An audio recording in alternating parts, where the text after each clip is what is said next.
نے قرآن کریم فرقان حمید کی تفسیر میں پھر پڑھا کہ بنی اسرائیل والے اگر گناہ کرتے نا گناہ کرتے، آپ تفسیر اٹھا کے دیکھ لیں کہ بنی اسرائیل والے اگر گناہ کرتے تو رب تعالیٰ فرماتا کہ میرے شہر سے نکل جاؤ، یار شہر سے نکل جاؤ پھر تمہارے گناہوں کی معافی ہے۔ شہر سے اللہ تعالیٰ ان کو گناہ کرنے کی وجہ سے نکال دیتا کہ یہاں سے نکل جاؤ۔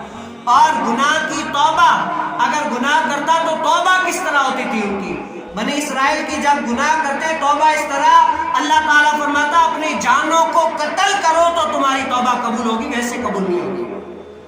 کیا کرو؟ گناہ کیا ہے تو اپنے شہر کو چھوڑ دو، نکل جاؤ۔ اگر گناہ کی توبہ چاہتے ہو، اللہ تعالیٰ سے توبہ چاہتے ہو کہ میں توبہ کرتا ہوں، کیا کرو؟ اپنی جانوں کو قتل کرو تو تمہاری توبہ قبول ہوگی، ویسے نہیں ہوگی۔